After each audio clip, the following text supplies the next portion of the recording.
Quinn Rangel here, and I'm a semi-avid movie enjoyer. Meme of the day. Well, watch this one. Hey, Willie, we got our morning breakfast, Willie, and it's fruit. You know what that means?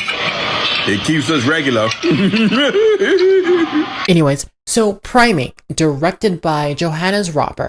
I'm not quite familiar with his previous work. I took a quick look at his filmography, kind of afterwards, after I saw the movie. Just kind of looking at his previous films, they're all just like slop-like. Just give me like the little eye test of like, what are we looking at? What's being presented to us? It just doesn't look very strong. It doesn't seem very strong. But let's go back to Primate. Hi, future Quinn here. I think I need to add a synopsis somewhere. So the synopsis of the movie is the main characters, Lucy, Kate, and Hannah, are all going home to Hawaii for, I believe it's like the summer. And so Lucy, the main character, has actually been away for a very long time. And so she comes back to the house and she comes back to the family, which, by the way, Hannah is not part of the family. She's just like a friend Kate brought along.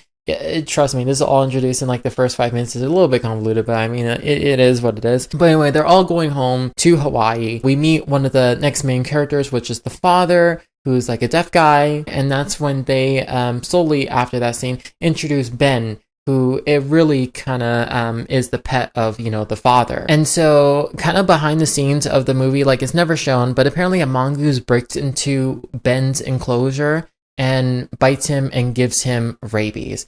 And rabies will make Ben go mad. But the first thing I'd like to mention about the film, and I will say this with glee, there are three main things about this film that actually are really, really good. Three people in particular you need to thank. The first person that makes this movie great is Ben. I don't know how they exactly created Ben. I do see Ben has been casted as someone. I don't know how much of it is CGI, but I don't know what went into creating Ben, which is the monkey, by the way. I don't know what went into making Ben as a character, but whatever they did and whoever helped make that a thing, all kudos to you. It really does amaze me how in even kind of B-rated movies, we still have the technology and the manpower and the skill to make a chimpanzee that's almost extremely just lifelike. Like the actions are real, the movements are real, the textures are flawless, the emotions.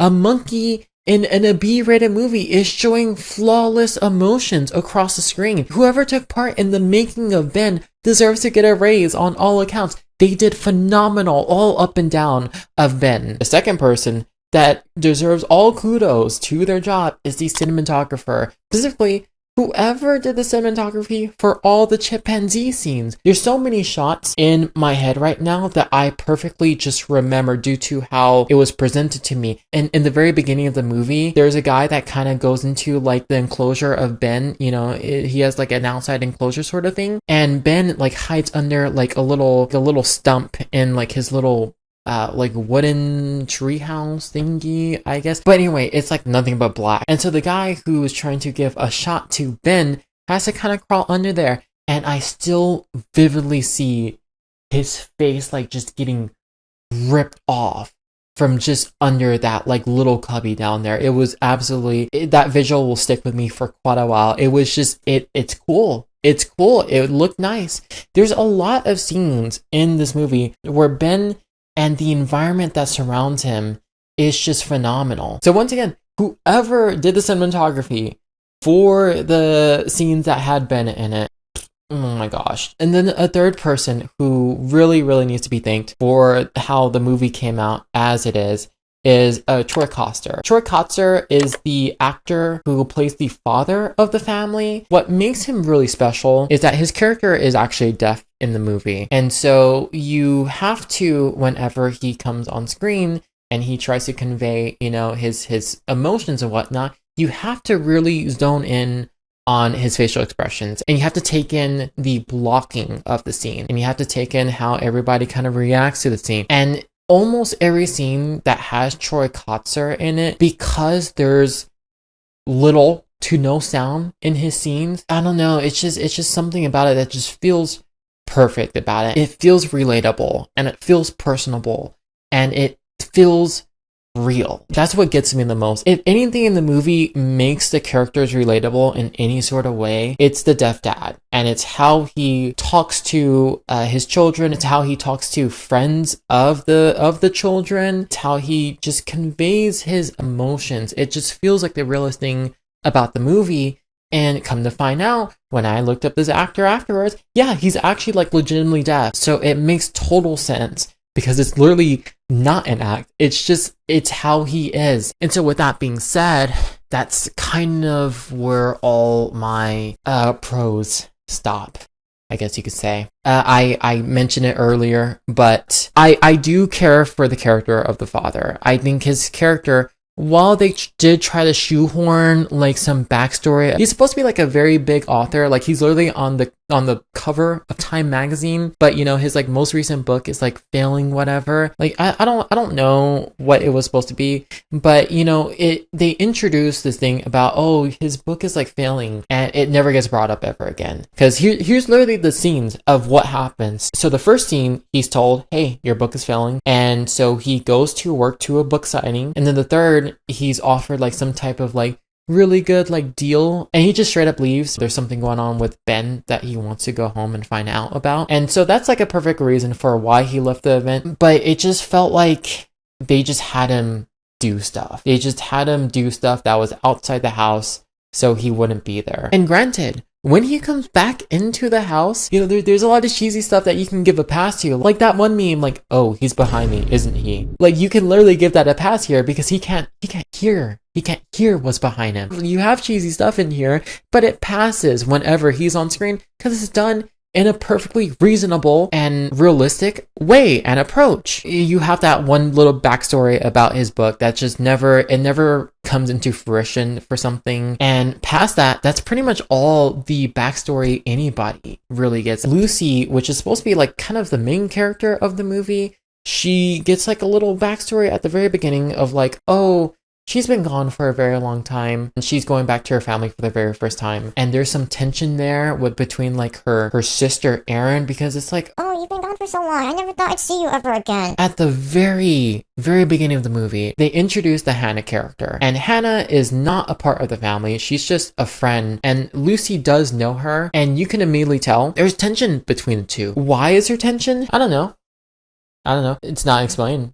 It's not given out. If it is given out, I guess I must have missed it. I guess during the movie, there's supposed to be like a little thing of Lucy likes this guy, but oh, actually, Hannah likes this guy too. And there's supposed to be like a little triplet thing going on there, like a love triangle. The thing is, Lucy and that guy, they have no romantic thing in the entire movie. Like I don't even mean like connection or spark. I mean like they don't do anything romantic in any way together. And then Hannah, like a quarter way through the movie, well, you know, she must be jealous about like what we have or something, and she like kisses him, and then like Lucy is standing like behind like some glass doors, and it's like, whoa, what? But it's like, just, I don't know, it was like really out of left field. It wasn't developed at all. It just came out of nowhere. It just came out of nowhere, and it just didn't make any sense. And that's another thing that kind of like, it